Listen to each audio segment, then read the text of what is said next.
بسم اللہ الرحمن الرحیم۔ السلام علیکم۔ ایک عارضی منزل سے دوسری عارضی منزل کی طرف کا سفر۔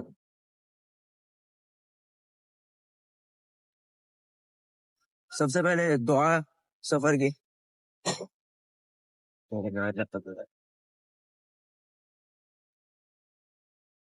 آج انشاءاللہ ہمارا ٹاپک ہوگا کہ سفر میں جب ہم نکلتے ہیں تو سفر کے اندر یہ جو ٹریفک ہوتا ہے اور انسان کو ایک منزل سے دوسری منزل کی طرف پہنچنے کی جلدی ہوتی ہے، اس کی فکر ہوتی ہے، اس کے بارے میں انشاءاللہ ہم بات کریں گے۔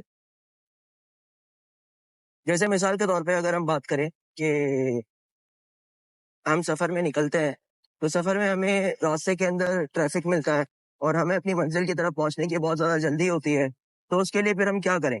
سب سے پہلی چیز تو احتیاط ہے کہ کوشش کریں ڈرائیو ایسی کریں کہ جس کی وجہ سے جو ہے وہ آپ کو تکلیف نہ ہو۔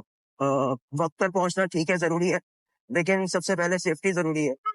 دوسرا کام پھر ہمیں یہ کرنا چاہیے کہ سیف ڈرائیو کے ساتھ ہمیں ایک وظیفہ ہے جو میں اکثر اس کو پڑھتا ہوں، اور اس وظیفے کی وجہ سے جو ہے اللہ رب العزت راستے کے اندر ایسے آسانیاں پیدا کرتا ہے کہ مجھے منزل تک پہنچنے میں مشکل نہیں ہوتی۔ اور وہ وظیفہ ہے جیسے سفر کی دعا کے بعد سورہ قریش۔ سورہ قریش یعنی جو قرآن مجید کی صورت ہے اما پارے کے اندر آخری 10 صورتوں میں سے آتی ہے۔ میں اس کی تلاوت بھی کرتا ہوں تاکہ اگر کسی کے ذہن میں نہ ہو تو آ جائے۔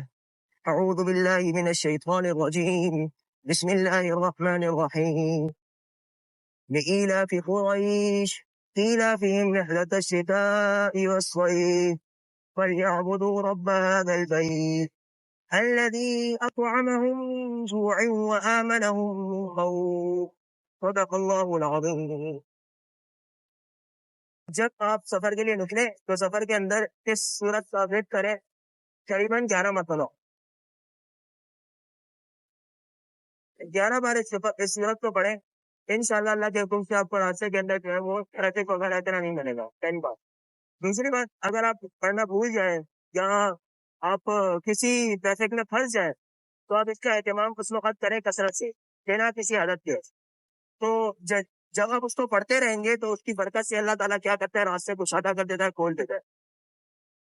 بزرگوں کی طرف سے یہ وظیفہ ہے، یہ ہے کہ یہ میری کیا کہتے ہیں عادت پہ ہے اور میں نے اس کا پرسنل ایکسپیرینس کیا ہے، تو اللہ رب العزت منزلیں ایسی آسان کرتا ہے کہ انسان کی سوچ اور گمان بھی نہیں ہوتا کہ وہ کیسے اس مشکل راستے سے نکل گیا۔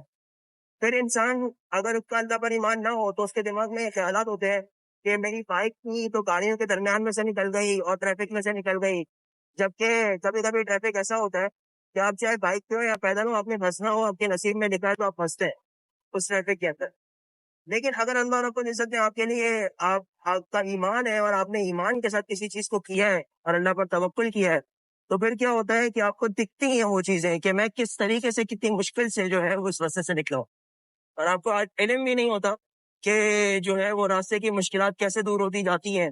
آپ کے وہم و گمان میں بھی وہ چیز نہیں آ رہی ہوتی، اللہ پاک آپ کے حق میں بہتر کرتا ہے۔ آج کے لیے اس کو اتنا ہی رکھتے ہیں، اور آپ سے بات کرتے کرتے میرا آدھا سفر ایک عارضی منزل سے دوسری عارضی منزل کی طرف نکل چکا ہے، اور بقیہ سفر انشاءاللہ ذکر و اذکار میں گزرے گا۔ آپ سے دعاؤں کی درخواست ہے۔ والسلام علیکم ورحمۃ اللہ وبرکاتہ۔